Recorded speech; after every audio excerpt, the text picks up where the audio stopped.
Hoje, 19 de maio, é celebrado o Dia Nacional de Combate à Cefaleia, uma data dedicada à conscientização sobre os diferentes tipos de dores de cabeça, assim como suas causas, sintomas e tratamentos. Confira agora a entrevista com a neurologista doutora Andressa Galego.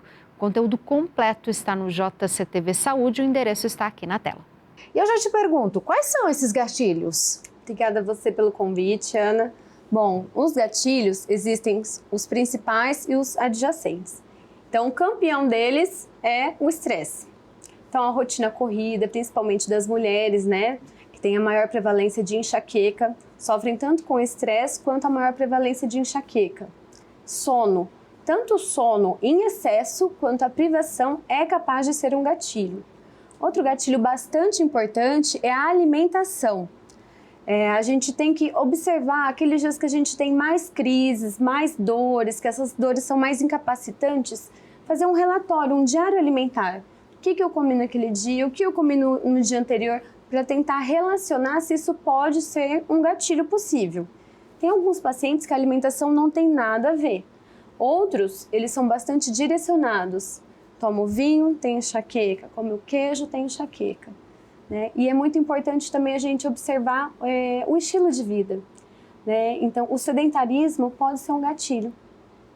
Olha só que interessante. Então, para quem está assistindo a gente, olha, eu tenho enxaqueca. Então, na hora que eu for procurar o neurologista, já é bacana levar esses dados, então, para você poder ter na consulta um diagnóstico mais completo. Então, olha, eu sei que se eu como batata frita, dá dor de cabeça, porque em mim, Ana Lúcia, pode dar, mas em você, Andressa, pode não dar. Exatamente.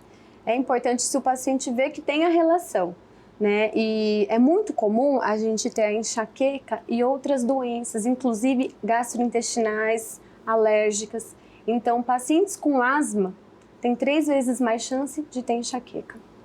Pacientes com enxaqueca têm mais chances de serem intolerantes ao glúten, lactose e até mesmo alérgenos, né, de produtos, substâncias em comum. Então, é legal a gente estar atento a essas mudanças, a esse padrão, rotina alimentar.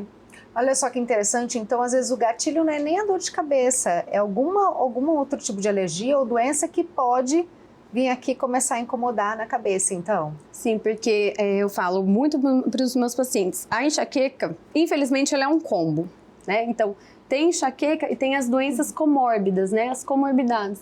Então, é muito comum a doença, né, que a enxaqueca é uma doença neurológica complexa, está associada à síndrome do intestino irritável, crises de TPM mais fortes, insônia, depressão, fadiga, ansiedade, irritabilidade. E se a gente pensar, né, na questão de atividade física, obesidade. Então, é uma doença bastante complexa e a gente tem que saber não só tratar e diagnosticar a enxaqueca, mas as doenças, né, subjacentes, porque não adianta eu cuidar da minha enxaqueca e não cuidar da minha ansiedade, porque muitas vezes a minha ansiedade é um gatilho para a enxaqueca. Então, às vezes, o paciente vai lá no neuro, ele é muito preocupado com a dor de cabeça em si, mas ele não trata a causa base. Então, a gente precisa sempre de um diagnóstico correto e um acompanhamento multidisciplinar.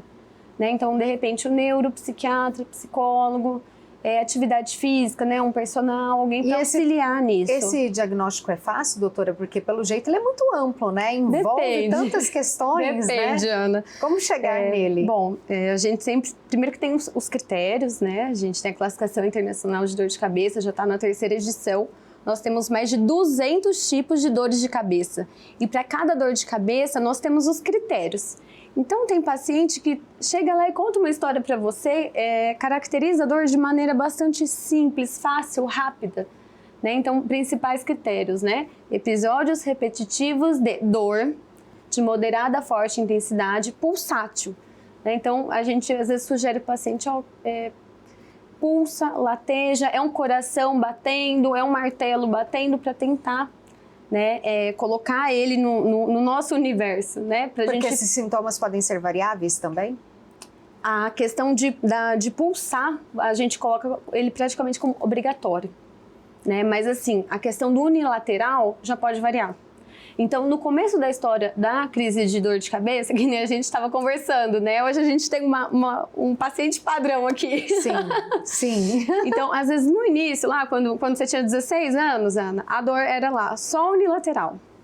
Passou o tempo, né? Você gestou, que é uma coisa que pode alterar o padrão de dor de cabeça, a vida, o estresse cotidiano. Às vezes, ela era unilateral lá atrás, aos 16 anos. E agora, aos 20, essa dor...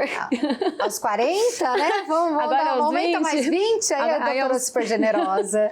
Agora, aos 20, a dor da Ana não é mais unilateral. Ela é bilateral, então ela alterna os lados. Então, o que chama mais atenção na enxaqueca é a questão do pulsar e dos sintomas acompanhantes. Então, náusea, vômito, ou então, se não tem náusea, vem aquela sensação do mal-estar gástrico, foto e fonofobia, ou seja, a luz incomoda, barulho incomoda, odores. Então, às vezes, produto de limpeza simples, que o paciente tem contato, a funcionária limpa a minha casa todo dia, mas naquele dia ela não pode nem pisar. Porque a gente tem, né, um córtex, né, que é a casquinha do cérebro, o enxaquecoso tem essa casquinha do cérebro hiperexcitável. Então, um estímulo inócuo, uma luz de um abajur, para ele pode incomodar.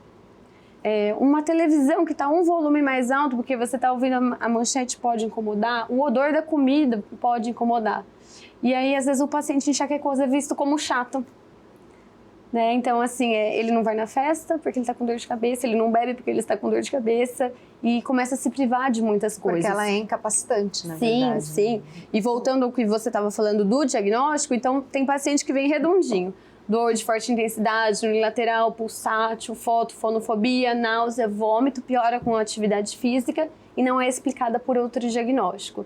Esse é o combozinho da enxaqueca, tá? Muitas vezes eu nem preciso de exame.